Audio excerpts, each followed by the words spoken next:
Até hoje, 50 anos depois, eu ainda sinto o cheirinho do café que preparei para ele naquela manhã. Se eu soubesse que seria a última vez, teria dito mais uma vez que o amava antes de começar.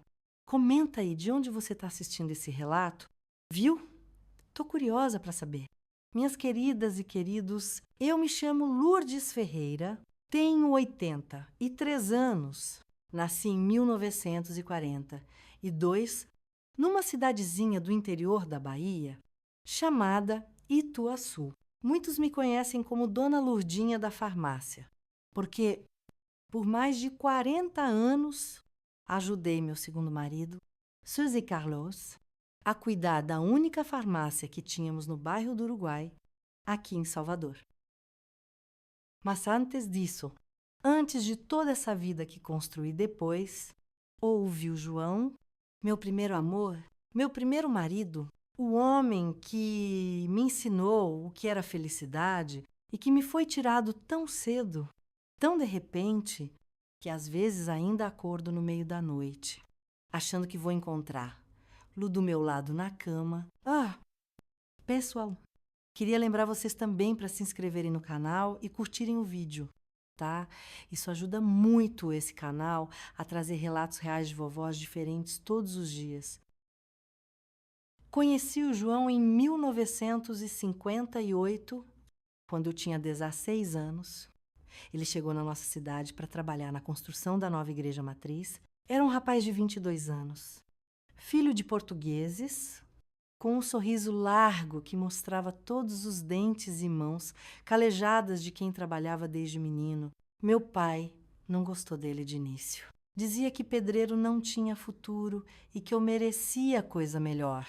Mas o João tinha planos, tinha sonhos, falava de construir a própria empresa, um dia de fazer casas bonitas para famílias felizes. Namoramos escondido por quase um ano. Nos encontrávamos depois da missa de domingo, trocávamos bilhetinhos através da minha prima Celinha. E às vezes ele aparecia, por acaso, na vendinha onde eu ia comprar mantimentos para minha mãe. João era respeitoso, nunca tentou nada que pudesse manchar minha reputação. Quando finalmente criou coragem para pedir minha mão, já tinha juntado dinheiro suficiente para comprar um terreno pequeno nos arredores da cidade e começado a construir nossa casinha. Nos casamos em janeiro de 1960, com uma cerimônia simples na igreja que ele mesmo ajudou a construir. Nossa casa ainda não estava pronta. Então moramos os primeiros meses com meus pais. João trabalhava de sol a sol e à noite ainda ia adiantar nossa casinha. Eu ajudava como podia, carregando baldes d'água, preparando massa de cimento, escolhendo as cores das paredes. Foi um tempo de ralação, mas também de muita alegria e esperança. Em outubro daquele mesmo ano, nos mudamos para nossa casa. Era pequena, simples, mas para mim parecia um palácio. Tínhamos apenas o básico, uma cama, um fogão a lenha, uma mesa com 4 cadeiras que o João mesmo fez e um armário para as nossas poucas roupas, mas era nosso lar, construído com nossas próprias mãos, com nosso amor. Os primeiros anos foram difíceis, como é para qualquer casal jovem começando a vida.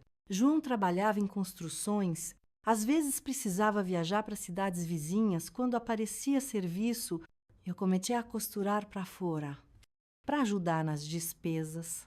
Lembro que minha primeira máquina de costura foi presente dele no nosso primeiro aniversário de casamento. Trabalhou dobrado por 3 meses para poder comprar lá M1962.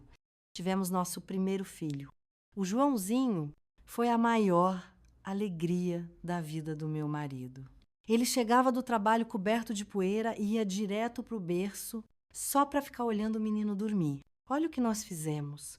Lurdinha, ele dizia com lágrimas nos olhos.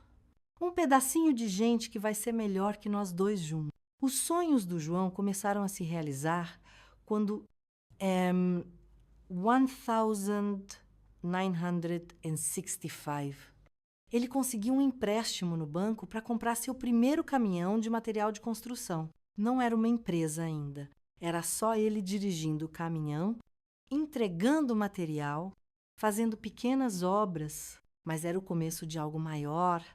Ele dizia, e eu acreditava nele, sempre acreditei. Nossa família cresceu em 1967. Quando nasceu nossa filha Cidinha, nossa casa também cresceu. João conseguiu comprar o terreno ao lado e duplicou o tamanho, construindo mais 2 quartos e uma sala maior. Agora ele já tinha 2 rapazes trabalhando com ele, fazendo entregas e ajudando nas obras. Aqueles foram os anos mais felizes da minha vida. Éramos uma família simples, trabalhadora, mas nunca nos faltou nada essencial. As crianças eram saudáveis, estudiosas. João era um pai presente, carinhoso, que mesmo cansado, sempre tinha tempo para brincar com os filhos, para me abraçar na cozinha, enquanto eu preparava o jantar, para me dizer que eu era a mulher mais bonita do mundo, mesmo quando eu estava desarrumada, com farinha no rosto, de fazer pão. No início de 1970, João começou a ter dores de cabeça fortes. Eu dizia para ele ir ao médico, mas ele sempre respondia que era só cansaço, que eu ia passar, tinha tantos planos, tantos serviços encomendados, estava construindo uma casa grande para o gerente do banco, que lhe dera o primeiro empréstimo, um serviço importante que poderia abrir portas para trabalhos maiores. Na noite de 12 de maio de 1970, um dia que nunca vou esquecer, João chegou em casa mais cedo que o normal, disse que a dor de cabeça estava insuportável, que não conseguia nem enxergar direito. Fiz um chá de capim-santo, coloquei uma compressa fria na sua testa, dei um comprimido de aspirina que tínhamos em casa. Ele deitou no nosso quarto. As crianças ficaram quietinhas assistindo televisão na sala. Tínhamos comprado nossa primeira TV preto e branco alguns meses antes. Era o orgulho da família. Por volta das 8 da noite, João começou a vomitar. A dor parecia piorar. Ele apertava a cabeça com as mãos como se quisesse impedir que ela explodisse. Corri para a casa do vizinho, seu Gilmar, que tinha telefone, para ligar para o único médico da cidade. O médico disse para levar o João imediatamente para o hospital da cidade vizinha, a uns 30 quilômetros de distância. Seu Gilmar nos emprestou o carro. Deixei as crianças com minha vizinha, Dona Marlene, e parti com o João para o hospital. Durante a viagem, ele foi ficando mais quieto, mais distante.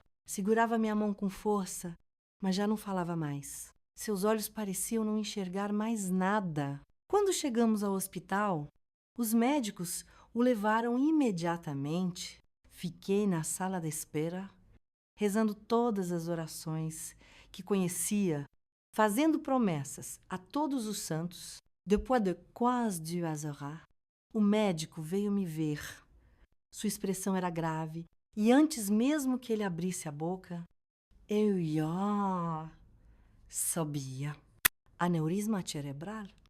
Ele disse: rompeu-se de repente. Não havia o que fazer. Meu João, meu companheiro, Tumeu, amor, meu porto seguro, tinha partido. Tinha apenas 34 anos. Tantos sonhos por realizar. 2 filhos pequenos para criar. Voltei para casa de madrugada. Em estado de choque. Como contar para as crianças? Como seguir sem ele? A casa que construímos juntos com tanto amor. De repente pareceva vazia, fria, sem propósito. O enterro foi marcado para o dia seguinte à tarde. Os parentes começaram a chegar logo cedo. Minha mãe veio ficar comigo. Meu pai estava doente demais para viajar. Os irmãos do João vieram do Rio de Janeiro, onde moravam, e veio também o Marcos, o meio-irmão do João, por parte de pai. Ele era alguns anos mais velho que o João, filho do primeiro casamento do sogro. Nunca tínhamos sido próximos. Ele raramente vinha nos visitar. E quando o fazia, sempre havia um clima estranho, tenso entre os irmãos. Naquele dia, Marcos se mostrou surpreso para todos ao aparecer prestativo, organizando as coisas do funeral, cuidando da papelada, me confortando com palavras que, na época, eu acreditei serem sinceras. Não se preocupe, cunhada Eledícia, vou ajudar você e as crianças. Meu irmão gostaria que eu cuidasse de vocês. Eu estava tão destruída pela dor, tão perdida, que aceitei sua ajuda, sem questionar. Como poderia imaginar que, nas horas mais escuras da minha vida, quando acabava de perder o homem que amava, o perigo viria de alguém que deveria ser família, que deveria me proteger, mas isso é uma outra parte da história, uma parte que, por décadas, guardei em silêncio, enterrada no fundo da minha alma, como um segredo vergonhoso que não era meu, mas que carregava como se fosse uma parte que só agora, tantos anos depois, consigo contar, porque entendi que o silêncio só protege os culpados, nunca as vítimas. O dia do enterro do meu João amanheceu com uma chuva fina, daquelas que parecem lágrimas do céu, como se nem mesmo o tempo pudesse ficar indiferente à minha dor. Era 14 de maio de 1970, uma quinta-feira que ficaria marcada para sempre em minha memória, não apenas pela despedida do homem que amava, mas pelo que viria a acontecer depois. Vesti meus filhos com suas melhores roupas.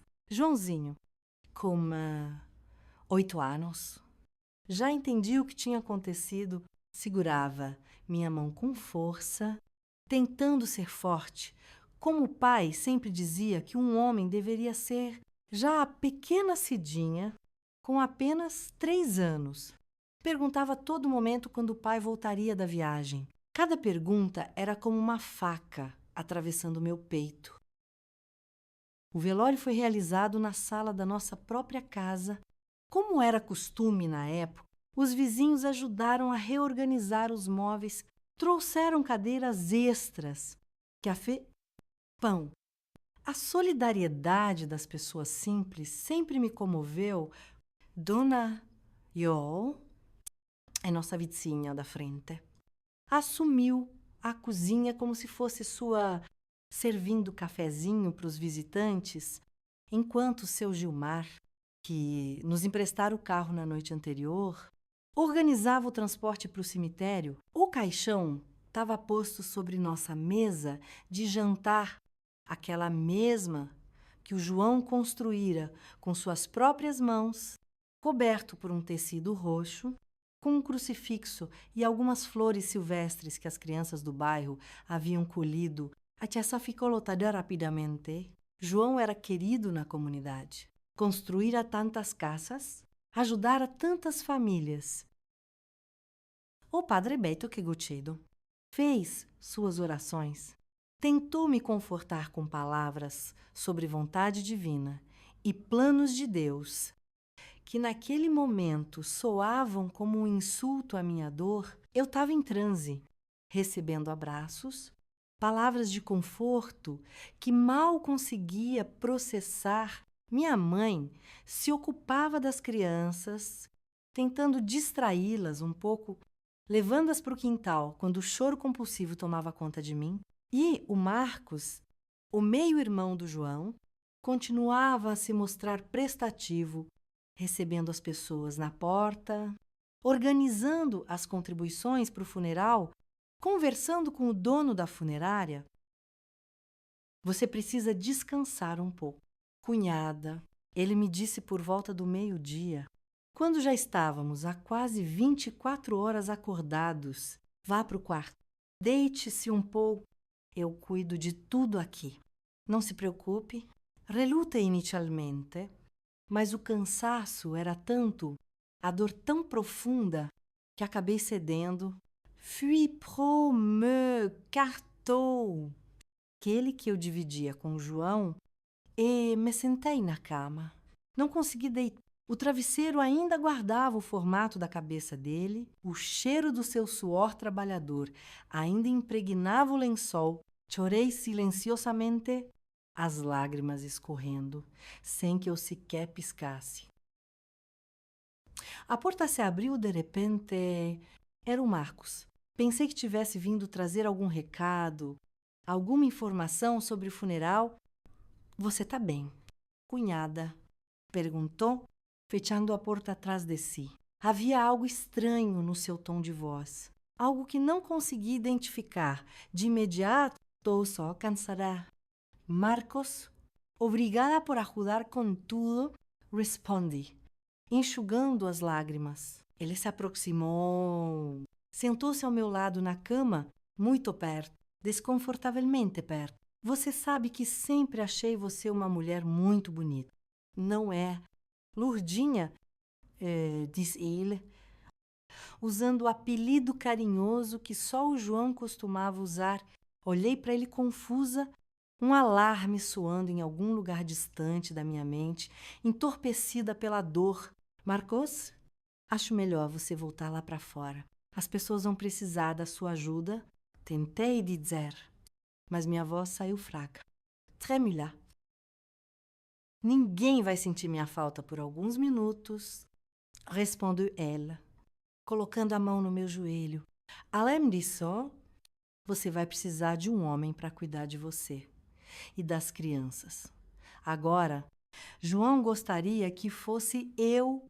Tentei me levantar, mas ele agarrou meu braço com força, me puxando de volta. Seu rosto estava diferente agora, uma expressão que nunca tinha visto antes, um misto de desejo e raiva que me gelou o sangue. Me solta. Marcos, isso não tá certo. Seu irmão acabou de morrer. Implorai, tentando manter a voz baixa, para não alarmar os convidados na sala. Meu meio-irmão, corrigiu ele com uma frieza que me assustou ainda mais. Aquele que sempre teve tudo, o favorito do papai, o queridinho da cidade, o homem de família perfeito. E eu sempre fui o bastardo, o filho da outra, o que nunca era bom o suficiente. Enquanto falava, sua mão subia pela minha perna, seus dedos, apertando minha carne com uma violência contida. Tentei empurrá-lo, mas ele era muito mais forte. Com um movimento brusco, ele me jogou contra a cama. Seu corpo pesado sobre o meu, sua respiração quente e azeda contra meu rosto. Agora você é viúva, Lourdinha, uma mulher sozinha, com 2 crianças pequenas. O que vai fazer? Como vai sustentá-los? Eu posso ajudar, sabe? Posso cuidar de vocês, mas você precisa ser boazinha comigo. Entne? Suas mãos começaram a puxar meu vestido preto de luto, sua boca buscando a minha, enquanto eu virava o rosto, lágrimas de desespero e humilhação correndo pelo meu rosto. Tentei gritar, mas ele cobriu minha boca com uma das mãos. Grita, e eu conto para todo mundo que você me seduziu no dia do enterro do seu marido. Quem você acha que vão acreditar? Em mim? O irmão enlutado? Ou em você? Ouviu, vossa vergonha. Naquele momento, ouvi a voz do meu filho do outro lado da porta. Mamãe, vovô, tá te procurando? A distração foi suficiente para que eu conseguisse empurrar o Marcos com toda a força que consegui reunir. Ele perdeu o equilíbrio, caindo ao lado da cama. Já tô indo. Meu filho, consegui responder. Ajeitando rapidamente meu vestido amassado, Marcos se levantou ajeitando a roupa, o rosto contorcido numa expressão de fúria contida. Isso não acabou. Cunhada, pense na minha proposta. Você vai precisar de mim? Saiu do quarto antes que eu pudesse responder. Fiquei ali, tremendo, sentindo-me suja, violada, traída, no dia em que deveria estar me despedindo do meu amado marido. Fui atacada por alguém da própria família, alguém que deveria estar me apoiando, me protegendo. Lavei o rosto com água da bacia que tínhamos no quarto. Tentei recompor minha aparência o melhor que pude. Não podia me dar ao luxo de desabar agora. Meus filhos precisavam de mim. O funeral precisava acontecer. A vida precisava, de alguma forma incompreensível, continuar. Saí do quarto e me juntei novamente aos convidados. Marcos estava lá, conversando com alguns homens, como se nada tivesse acontecido. Quando nossos olhares se cruzaram, ele sorriu. Um sorriso que só eu podia interpretar corretamente. Uma promessa sinistra de que aquele momento terrível no quarto seria apenas o começo. O cortejo para o cemitério saiu por volta das 4 da tarde. Caminhamos lentamente pelas ruas de paralelepípedos da nossa cidade. O caixão carregado por amigos do João, seguido por uma procissão de pessoas vestidas de preto, guarda-chuvas abertos contra a chuva, que continuava caindo. No cemitério, sob um céu cinzento que parecia refletir minha alma, escutei o padre rezar a última bênção. Vi o caixão do João descer à terra. Joguei a primeira pá de terra sobre ele. Como manda a tradição, meus filhos choravam abertamente agora, finalmente compreendendo a finalidade do que estava acontecendo. Abracei-os com força, como se pudesse proteger luz do mundo cruel que havia nos roubado João e, naquele mesmo dia, roubado também a pouca dignidade que me restava. Durante todo o tempo, senti os olhos do Marcos em mim, calculadores, pacientes. Como um predador esperando o momento certo para atacar novamente. A cerimônia acabou, as pessoas começaram a se dispersar, voltando para suas vidas normais, enquanto a nossa tinha sido destroçada para sempre. Marcos se aproximou para se despedir, como se fôssemos uma família normal, como se nada tivesse acontecido naquele quarto. Estarei de volta amanhã para ajudar com os documentos. Cunhada, disse ele em voz alta, para que todos ouvissem sua falsa solidariedade. Então, baixando a voz, para que só eu escutasse, acrescentou: e para continuarmos nossa conversa particular, você vai precisar de um homem na casa agora. Naquela noite, depois que as últimas visitas partiram, depois que minha mãe finalmente conseguiu fazer as crianças dormirem, fiquei sozinha na cozinha da nossa casa. A casa que construímos com tanto amor, que agora parecia uma prisão, um lugar ameaçador, sentei ma mesa, a mesma que horas antes sustentara o caixão do João. E tomei a decisão mais difícil e mais importante da minha vida. Não poderíamos ficar ali. Marcos voltaria, como prometera, e dessa vez eu poderia não ter a sorte de ser interrompida. Ele não pararia. Eu sabia disso. O ódio que vi em seus olhos, o ressentimento acumulado por anos contra o irmão, agora seria direcionado a mim. E, como sabe, até mesmo as crianças. Antes do amanhecer, com o pouco dinheiro que tínhamos guardado, algumas roupas e as poucas lembranças que consegui carregar, peguei meus filhos, ainda adormecidos, e parti.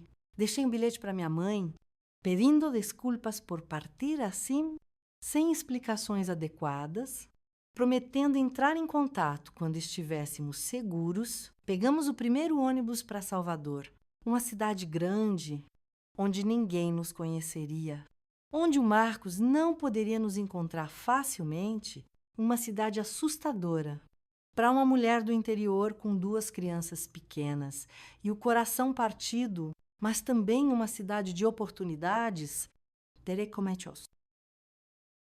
O que eu não sabia naquela madrugada, enquanto observava pela janela do ônibus as luzes da minha cidade ficarem para trás, era que aquela fuga desesperada seria apenas o começo de uma longa jornada de sofrimento, luta e, eventualmente, redenção. O que eu não podia imaginar é que carregaria o peso daquele dia, o dia em que perdi o João, o dia em que fui atacada no nosso próprio quarto, por décadas, em silêncio, como um veneno lento que corroía minha alma dia após dia, a parte em que tive que aprender a viver de novo, a confiar de novo, a amar de novo, a parte mais difícil e, paradoxalmente, a mais redentora.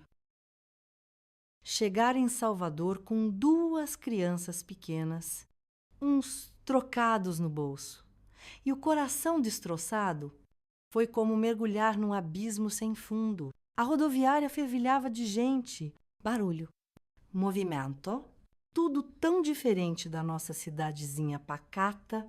Joãozinho agarrava minha mão com força, olhos arregalados diante daquele mundo novo e assustador. Cidinha, ainda sonolenta, choramingava no meu colo, pedindo pelo pai para onde vamos. Mãe, perguntou Joãozinho. A voz pequena, quase engolida pelo burburinho da estação. Engoli em seco para onde eu mesma não sabia. Primeiro vamos tomar um café e pensar. Meu filho. Encontramos uma lanchonete na própria rodoviária. Com o pouco dinheiro que tínhamos, pedi um café para mim e pão com manteiga e leite para as crianças, sentados ali, cercados por desconhecidos apressados. Tentei organizar meus pensamentos. Tinha uns trocados comigo. Todas as economias que João e eu guardávamos numa lata de biscoitos escondida no quarto não duraria muito tempo. Uma senhora de idade sentou-se à mesa ao lado, observando-nos com curiosidade, percebendo meu desamparo, iniciou a conversa. A senhora está bem, parece perdida. Algo naqueles olhos bondosos, emoldurados por rugas profundas, me deu coragem para contar parte da verdade. Acabei de chegar do interior com meus filhos. Meu marido faleceu e precisávamos de um novo começo. A senhora, que se apresentou como Dona Rosa, apertou minha mão com compaixão. Tá procurando onde ficar? Conheço uma pensão barata e decente no bairro da Liberdade. A dona é minha comadre. Posso apresentá-la. Aquela oferta inesperada de ajuda foi como um fio de esperança em meio ao desespero. Aceitai imediatamente. Dona Rosa nos levou até a pensão da Dona Neide, uma casa grande e antiga, convertida em quartos de aluguel, principalmente para estudantes e trabalhadores solteiros. Por misericórdia, ou talvez pelo olhar suplicante da amiga. Dona Neide nos ofereceu um quartinho no fundo, junto à lavanderia. Não é o ideal para crianças, explicou ela, mas é o que posso oferecer por enquanto. O aluguel é mais barato e você pode ajudar na lavanderia para abater no valor. O quarto era minúsculo, uma cama de solteiro, um colchonete no chão, um pequeno armário e uma mesinha. O banheiro era compartilhado com outros hóspedes, nada comparado à nossa casinha construída com tanto amor em Ituaçu, mas era um teto sobre nossas cabeças e, mais importante, era longe do Marcos. Nos primeiros dias, me debati entre o luto pelo marido e o trauma do abuso sofrido. Acordava sobressaltada no meio da noite, sentindo o peso do corpo do Marcos sobre mim, sua respiração no meu rosto. Nessas horas, abraçava Cidinha, que dormia comigo na cama estreita, e chorava silenciosamente, para não acordá-la. Joãozinho, tão pequeno ainda, assumiu uma postura protetora que partia meu coração. Não chora, mãezinha, dizia ele deitado no colchonete ao lado da cama. Papai está olhando por nós lá do céu.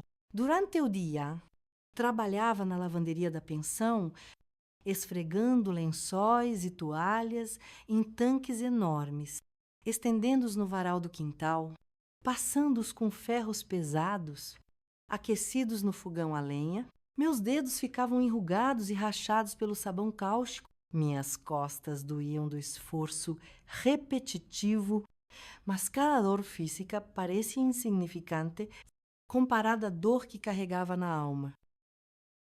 Dona Neide permitiu que as crianças ficassem na cozinha da pensão durante o dia, onde a cozinheira, uma senhora negra forte, chamada Tsutsu, as alimentava com as sobras das refeições dos hóspedes e as entretinha com histórias enquanto trabalhava. Joãozinho logo começou a frequentar a escola pública do bairro, mas Cidinha ainda era pequena demais. Após 3 meses na pensão, senti que precisávamos de algo mais. O trabalho na lavanderia mal cobria nosso aluguel e precisávamos de dinheiro para comida, roupas, material escolar. Comecei a procurar outros serviços, qualquer coisa que pudesse fazer, enquanto Cidinha ainda precisava de cuidados. Foi Zuzu quem sugeriu a costura. Tu não disse que costurava no interior? Menina, tem uma máquina antiga parada no porão. Se a dona Neide deixar, tu pode fazer uns remendos prós hóspedes. Sempre tem alguém precisando pregar botão, ajustar barra de calça. A máquina era um modelo antigo da Singer, com pedal, bem diferente da minha que ficara para trás. Mas funcionava e minhas mãos lembravam do ofício. Comecei fazendo pequenos reparos para os hóspedes da pensão, troçando zíperes, remendando rasgos, encurtando calças. Logo, a notícia se espalhou e comecei a receber encomendas da vizinhança. Um dos hóspedes, Suari, era caixeiro viajante e me trouxe retalhos de tecidos bonitos do Rio de Janeiro. Com eles, costurei algumas roupinhas para Cidinha e, quando saía com ela na rua, as outras mães perguntavam onde eu havia comprado. Assim nasceu meu pequeno negócio de roupas infantis. Pecha por pecha. Luta por luta. Nesse meio tempo, escrevi para minha mãe uma carta breve, sem muitos detalhes, apenas dizendo que estávamos bem e seguros em Salvador, que as crianças sentiam falta dela, mas que ainda não era a hora de voltar. Pedi que não contasse a ninguém, especialmente ao Marcos, onde estávamos. Não mencionei o ocorrido no quarto. Não tinha coragem, não tinha palavras. A resposta de minha mãe veio semanas depois, trazida por um viajante que fazia o trajeto entre nossa cidade e a capital. Ela escreveu que o Marcos havia procurado por nós, furioso com nossa partida repentina, inventar histórias. Dissera que eu havia roubado o dinheiro do João, que pertencia à família, que era uma viúva ingrata, que não respeitava o luto. Minha mãe, conhecendo-me, não acreditou numa palavra, mas me alertava que ele continuava procurando. Esse aviso reacendeu meu medo. Durante meses, não saí do perímetro da pensão e arredores, temendo encontrar Lo Anuat. Trancava a porta do nosso quartinho com cadeira, comodar, tudo que podia empurrar contra ela. O menor barulho me fazia sobressaltar. Joãozinho começou a ter pesadelos, sentindo meu medo constante. Certa vez, em 1971, quase um ano após nossa chegada a Salvador, tive certeza de ter visto Marcos na feira do bairro. Larguei as compras. Agarrei Cidinha no colo e corri de volta para a pensão. coração quase saindo pela boca. Passei a sem sair. Mandando Joãozinho para comprar o essencial, esse medo constante, somado ao luto e às dificuldades financeiras, me levou a um estado de profunda depressão. Emagreci tanto que minhas roupas pareciam pertencer a outra pessoa. Dormia pouco, comia menos ainda. Sorrir era um esforço consciente que fazia apenas quando as crianças olhavam. Tsu, percebendo o meu estado, me levou ao terreiro de Umbanda que frequentava. Não é bom carregar espírito pesado assim. Menina, a mãe de santo vai te ajudar. Relutei inicialmente. Éramos católicos praticantes em Ituaçu. Mas o desespero não escolhe caminhos. Mãe Jussara, uma senhora imponente vestida de branco, me recebeu com um abraço tão apertado, tão genuíno, que desmoronei em lágrimas nos seus braços. Pela primeira vez, desde o ocorrido, contei a alguém o que o Marcos havia feito. As palavras saíam entrecortadas por soluços, a vergonha queimando meu rosto. Mãe Jussara ouviu tudo em silêncio, segurando minhas mãos entre as suas. Filha, disse ela finalmente, a vergonha não é sua para carregar. E dela. Você não fez nada de errado, nada. Ouviu bem. Foi vítima 2 vezes. Da morte que levou seu marido e da maldade que habita o coração daquele homem. Aquelas palavras, embora não pudessem apagar o ocorrido, foram como um bálsamo para minha alma ferida. Mãe Jussara fez uma limpeza espiritual, defumando meu corpo com ervas, entoando cantos em língua que eu não compreendia. Me deu um banho de ervas para fechar o corpo e uma guia de contas brancas e azuis para proteção. A ferida vai sarar com o tempo. Filha, não completamente. Algumas feridas deixam cicatrizes para nos lembrar do que sobrevivemos, mas você vai ficar forte de novo. Por você e por seus filhos. Voltei para a pensão mais leve, como se um peso tivesse sido parcialmente removido dos meus ombros. Não estava curada? Longe disso. Mas havia dado o primeiro passo, quebrar o silêncio. Ainda que para uma única pessoa, o tempo passou, como sempre passa, indiferente às nossas dores. 1972. 1973. Os dias se transformavam em semanas, meses, anos. Meu pequeno negócio de costura cresceu o suficiente para alugarmos um cômodo maior, na mesma pensão. Joãozinho era um excelente aluno, sempre entre os primeiros da classe. Cidinha começou a frequentar a escola também. Uma menina doce que herdara o sorriso largo do pai. M1974. Consegui alugar uma pequena sala comercial na rua de trás, onde instalei meu ateliê de costura. Confecções Lourdinha. Disse a placa simples na porta. Não era nada grandioso, mas era meu, fruto do meu trabalho, da minha persistência. Contratei uma ajudante, filha de uma vizinha, que tinha talento com agulha, mas, apesar das melhorias materiais, por dentro continuava a quebrar. Evitava relacionamentos, desconfiava de qualquer homem que se aproximasse com intenções além da amizade. Quando algum cliente ou conhecido demonstrava interesse, inventava desculpas.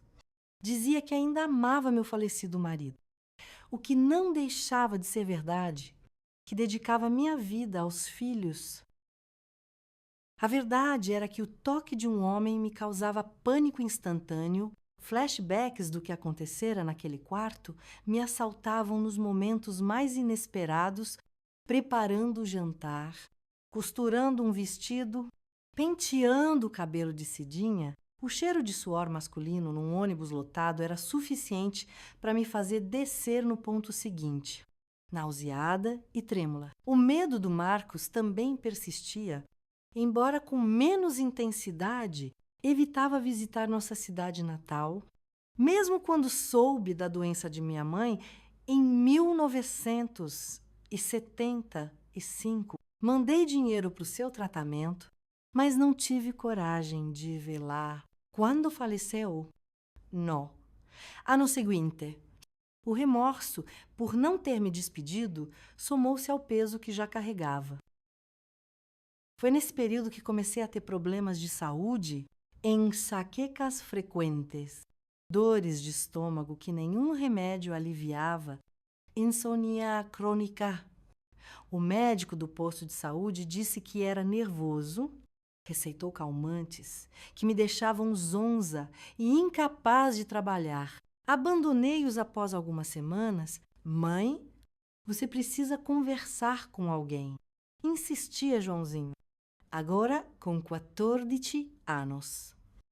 Já percebendo que havia algo além do luto na minha tristeza constante, a professora de ciências disse que tem médicos que tratam dos problemas da cabeça, não só do corpo. Psicólogos e psiquiatras eram raros naquela época, especialmente acessíveis a pessoas de poucos recursos como nós. Além disso, o estigma era grande. Médico de luxo, diziam as pessoas. Mas a preocupação crescente dos meus filhos, somada ao agravamento dos sintomas físicos, me fez procurar ajuda.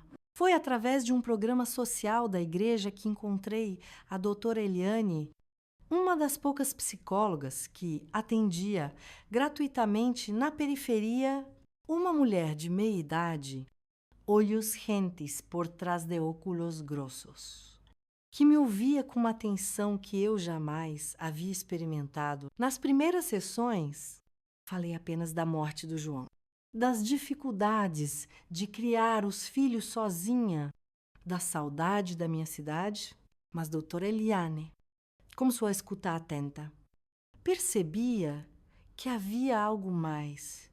Dona Lourdes, há algo que a senhora ainda não me contou. Algo que parece pesar muito, dissera certo dia. Após eu relatar mais uma noite de pesadelos. E então, como uma represa que se rompe, as palavras jorraram. Contei tudo ao funeral. O quarto, as mãos ásperas do Marcos, o hálito de café e cigarro, as ameaças, a fuga desesperada. Chorei como não chorava há anos. Soluços profundos que pareciam vir do fundo da alma. Doutora Eliane não demonstrou choque ou julgamento, apenas compaixão. Me explicou sobre trauma, sobre como experiências violentas podem ficar presas no corpo e na mente, manifestando-se como doenças físicas, pesadelos.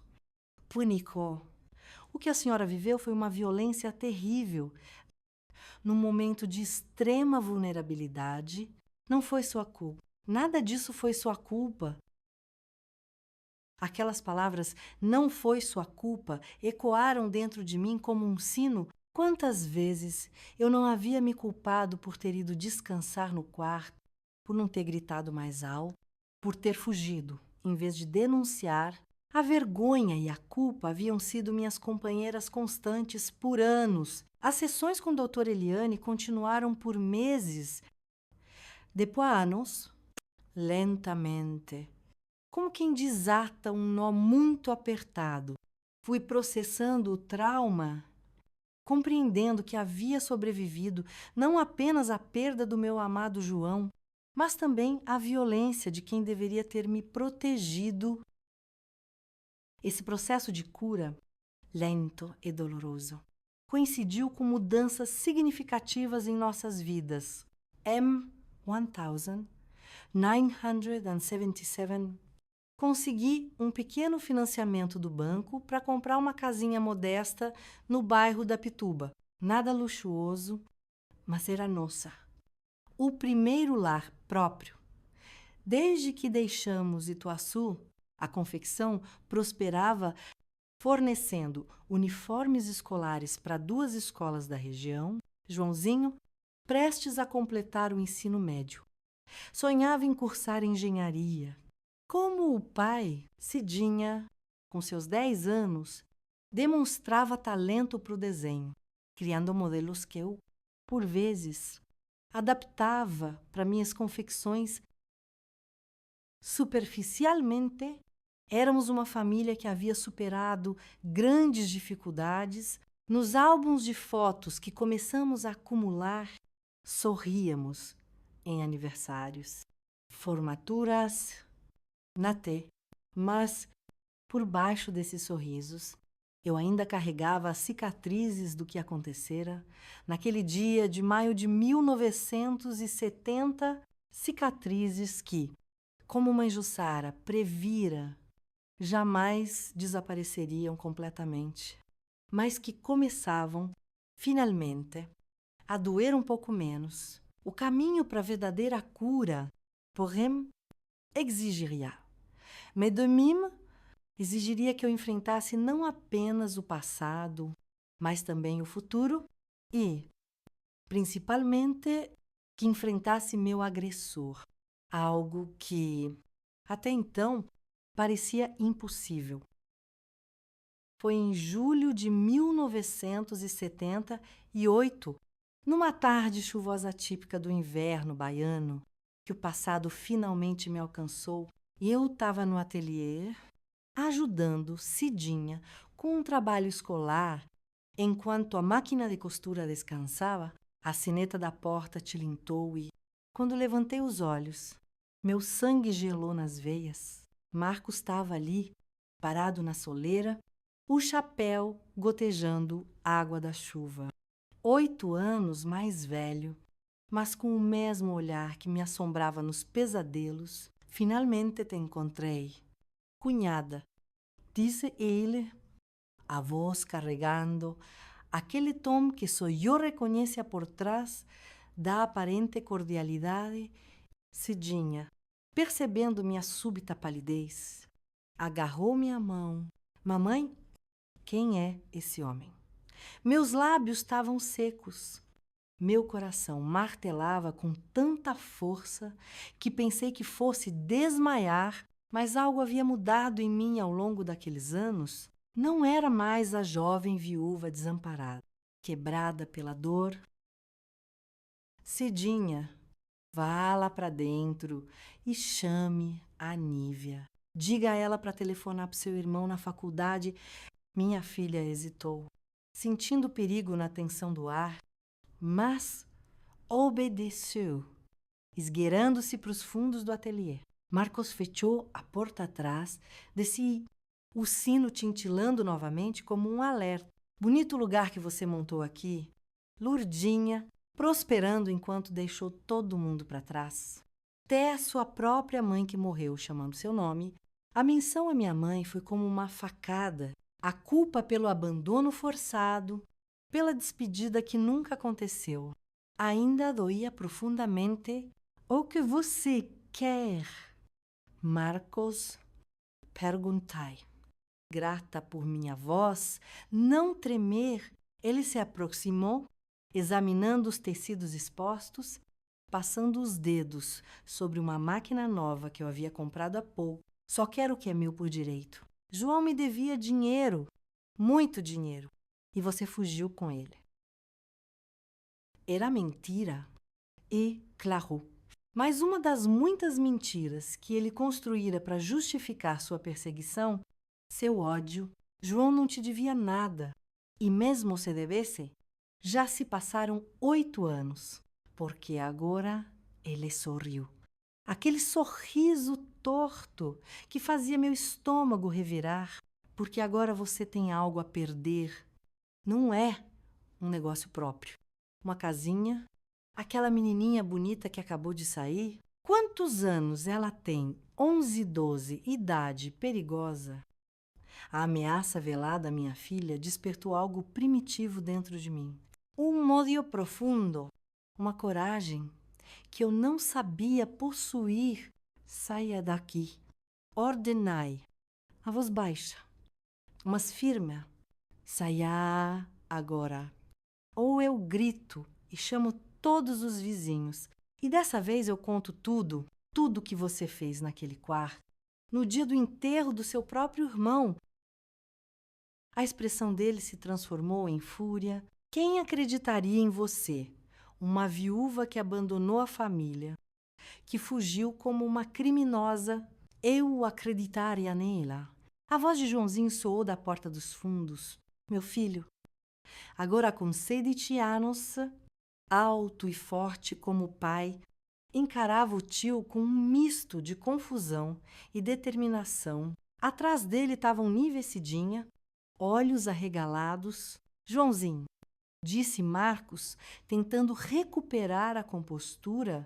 Você cresceu. Garoto, sou seu tio Marcos, irmão do seu pai. Eu sei quem você é, respondeu Joãozinho, aproximando-se para ficar ao meu lado. E sei que está perturbando minha mãe. Quero que você saia. Marcos olhou de mim para Joãozinho, percebendo que a situação havia mudado. Não era mais o predador encurralando uma presa fácil. Isso não acabou. Lurdinha, murmurou ele, recuando para a porta. Eu volto quando não estiver cercada por crianças. Quando a porta se fechou atrás dele, minhas pernas finalmente cederam. Desabei numa cadeira, tremendo incontrolavelmente. Joãozinho, Cidinha e Nívia me cercaram, a preocupá-los, fazendo perguntas que eu mal conseguia processar. Naquela noite, depois que Cidinha adormeceu, sentei-me com o Joãozinho na cozinha de nossa pequena casa. O relógio de parede marcava quase meia-noite, quando finalmente encontrei coragem para contar a verdade ao meu filho no dia do enterro do seu pai. Comecei. A voz quase inaudível narrai tudo. Cada detalhe doloroso que havia guardado por 8 longos anos. A cada palavra, senti um peso se erguendo dos meus ombros, mas via também a dor e a raiva crescerem nos olhos do meu filho. Por que nunca me contou? Mãe, perguntou ele quando terminei, lágrimas silenciosas escorrendo pelo rosto jovem que tanto lembrava o João. Vergonha, medo, culpa. Queria proteger você e sua irmã. Vocês eram tão pequenos. Joãozinho segurou minhas mãos com força. Vamos à polícia amanhã. Ele precisa pagar pelo que fez. Balancei a cabeça, exausta. Filho, já se passaram 8 anos. Não há provas. É minha palavra contra a dele.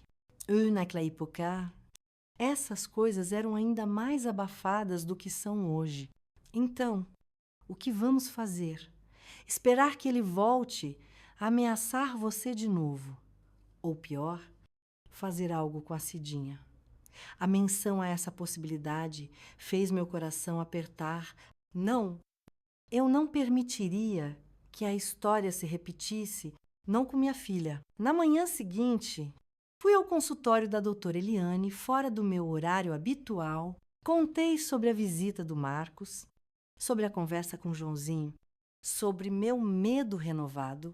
Lourdes, disse ela, usando meu primeiro nome, como raramente fazia. Chegou a hora de você decidir continuar fugindo ou enfrentar isso de uma vez por todas. Como? Perguntai, genuinamente perdida. A justiça não funciona para mulheres como eu. Há outras formas de justiça além dos tribunais. Respondeu ela com uma firmeza incomum. A verdade também é uma forma de justiça. Naquela tarde, tomei uma decisão que mudaria o curso das nossas vidas. Chamei Joãozinho e Cidinha para uma conversa séria. Vamos voltar para Ituaçu. Anunciei. Preciso enfrentar o passado para que possamos ter um futuro em paz. A viagem foi marcada para o final de semana seguinte. Deixei Nive encarregada do ateliê e, com o coração pesado, mas resoluto, embarcamos no ônibus para nossa cidade natal, que não visitávamos desde aquela fuga desesperada em 1970, a cidade havia mudado pouco, as mesmas ruas de paralelepípedos, a igreja matriz que o João ajudara a construir, a praça onde nos encontrávamos secretamente durante o namoro. Cada esquina guardava memórias que me assaltavam como flashbacks vívidos. Nossa antiga casa ainda estava lá, agora ocupada por outra família.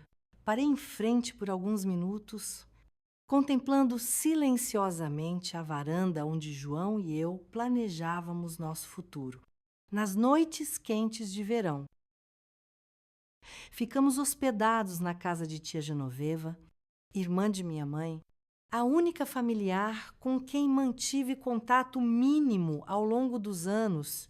Embora surpresa com nossa visita repentina, ela nos recebeu com lágrimas de alegria, especialmente ao ver como as crianças haviam crescido. Você vai ao encontro do grupo de oração da igreja amanhã à tarde? Perguntei casualmente durante o jantar. Tia Genoveva confirmou com a cabeça. Toda quinta-feira, como sempre. Por quê? Quer vir comigo? Quero. Na verdade, gostaria de falar com as senhoras. Se for possível. Minha tia pareceu intrigada, mas não questionou. O grupo reunia as mulheres mais influentes da cidade, esposas de comerciantes, professoras, viúvas respeitadas, incluindo a cunhada do Marcos, Dona Carmen, uma senhora severa que comandava o grupo com mão de ferro. Na quinta-feira, vesti meu melhor vestido, um azul marinho discreto que eu mesma costurara, e acompanhei tia Genoveva até o salão paroquial. Cerca de 20 mulheres estavam presentes, muitas das quais reconheci imediatamente. Apesar dos anos passados, houve burburinho quando entrei. A viúva que fugira no dia seguinte ao enterro do marido, abandonando a família, causando escândalo, os olhares curiosos, os cochichos mal disfarçados, não me intimidaram como teriam feito anos atrás. Dona Carmen, agora com os cabelos completamente brancos, presidia a reunião. Quando chegou o momento dos assuntos diversos, tia Genoveva ergueu a mão. Minha sobrinha Lourdes gostaria de dirigir algumas palavras ao grupo, se as senhoras permitirem.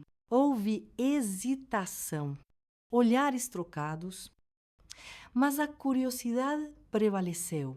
Dona Carmen assentiu secamente. Cedendo-me a palavra, levantei-me, as mãos ligeiramente trêmulas, mas a voz firme.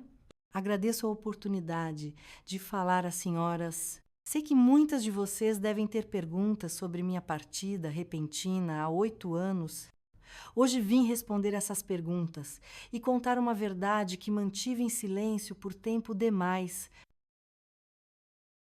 O salão mergulhou em silêncio absoluto enquanto eu narrava, sem omitir detalhes. O que acontecera naquele quarto durante o velório de meu marido. Falei do abuso, das ameaças, do terror que me fez fugir no meio da noite com 2 crianças pequenas. Falei dos anos de luta para sobreviver, do trauma, dos pesadelos e, finalmente, da visita recente do Marcos ao meu ateliê, das novas ameaças. Quando terminei, o silêncio era ensurdecedor. Algumas mulheres choravam silenciosamente. Outras olhavam fixamente para as próprias mãos. Dona Carmen estava pálida, os lábios comprimidos numa linha fina. Por que deveríamos acreditar em você? Perguntou finalmente, a voz trêmula de emoção contida. Por que agora? Depois de tanto tempo? Porque não sou mais a única. Responde simplesmente. A porta do salão se abriu e 3 mulheres entraram, mulheres que eu não conhecia, mas que doutora Eliane havia me ajudado a encontrar através de sua rede de contatos profissionais ex-funcionárias da fábrica do Marcos em cidades vizinhas, cada uma com sua própria história de abuso, silenciamento e medo. Uma a uma, elas contaram suas experiências, padrões idênticos de comportamento, as mesmas ameaças, o mesmo abuso de poder.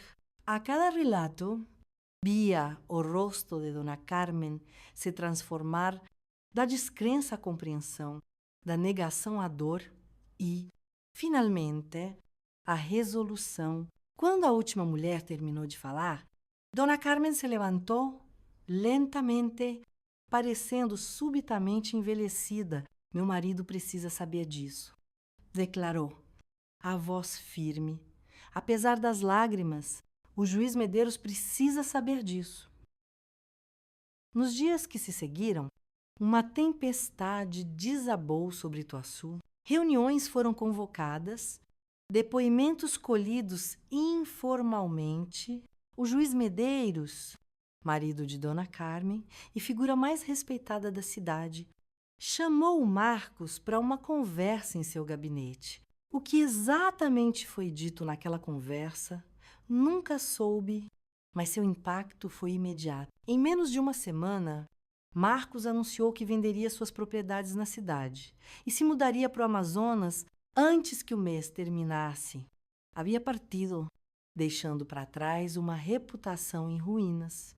Não é a justiça dos tribunais, comentou Dona Carmen quando nos encontramos na missa de domingo, mas é a justiça que nossa cidade pode oferecer. Ele não voltará. Lourdes, posso garantir isso. Voltamos para Salvador com uma sensação mista de vitória e melancolia.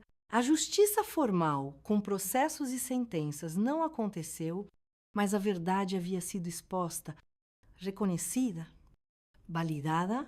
O silêncio que por tanto tempo me aprisionara estava quebrado e, como ele, as correntes invisíveis que me prendiam ao passado, ao retornar para nossa vida na capital, percebi que algo fundamental havia mudado dentro de mim. Os pesadelos, tão frequentes por anos, tornaram-se raros. O peso no peito que carregava constantemente começou a aliviar como uma ferida antiga finalmente cicatrizando corretamente. No ano seguinte, 1979, aconteceu algo que jamais pensei ser possível novamente em minha vida. Conheci José Carlos, um farmacêutico viúvo que entrou no meu ateliê para encomendar uniformes para seus funcionários. Homem gentil, de olhos bondosos e mãos cuidadosas que nunca se moviam bruscamente.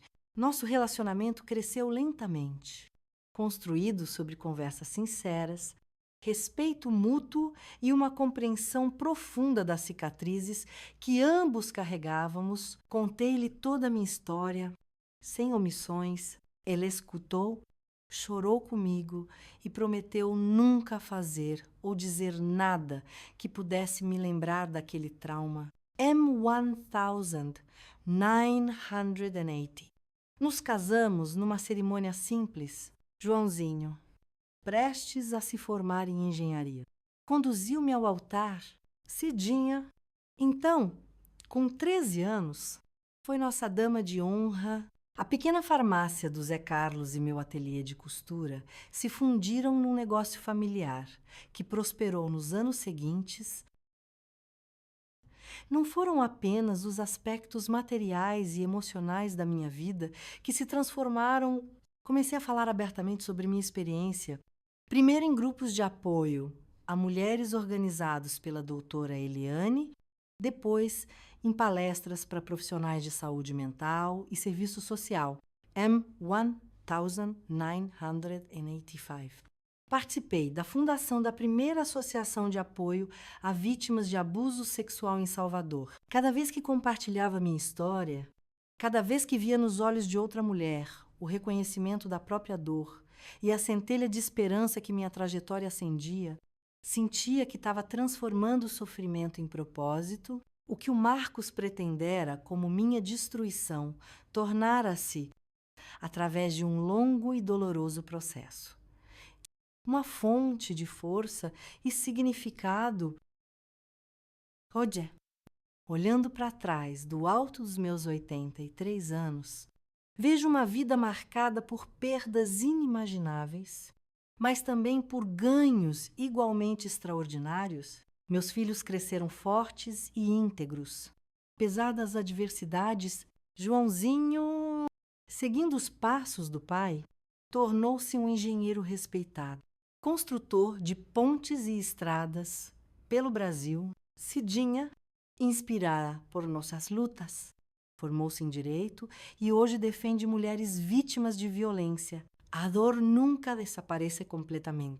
Há dias em que as lembranças retornam, nítidas, como fotografias recém-reveladas. O rosto do João, jovem e sorridente, construindo nossa casa com as próprias mãos. O peso esmagador do corpo do Marcos sobre o meu no dia mais vulnerável da minha vida.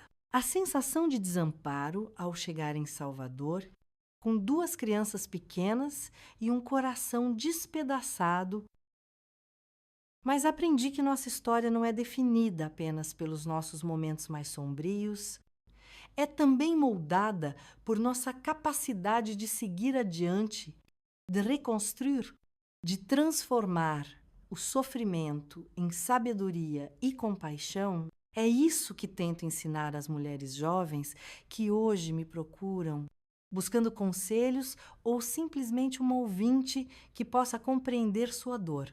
Não permita que a violência que sofreu determine quem você é. Digo a elas, permita que ela revele quem você pode se tornar. Quando olho para as minhas mãos hoje, enrugadas e marcadas pelo tempo, vejo nelas a história da minha vida. Mãos que costuraram tecidos e sonhos, que secaram lágrimas de dor e de alegria, que seguraram filhos e netos, que escreveram cartas e depoimentos, que se ergueram em protestos e se juntaram em orações. Mãos que um dia tremeram de medo, mas que aprenderam a se erguer em defesa própria e de tantas outras. Essa é minha história. Uma história de perda, mas também de encontro, de trauma, mas também de cura, de violência, mas, acima de tudo, de superação. Esse hoje conto, sem vergonha e sem medo, é para que nenhuma outra mulher precise viver décadas em silêncio, carregando sozinha o peso de uma culpa que nunca foi sua. Se você se emocionou com minha história de vida, se inscreva no canal e curta o vídeo. Isso me ajuda muito. Até mesmo.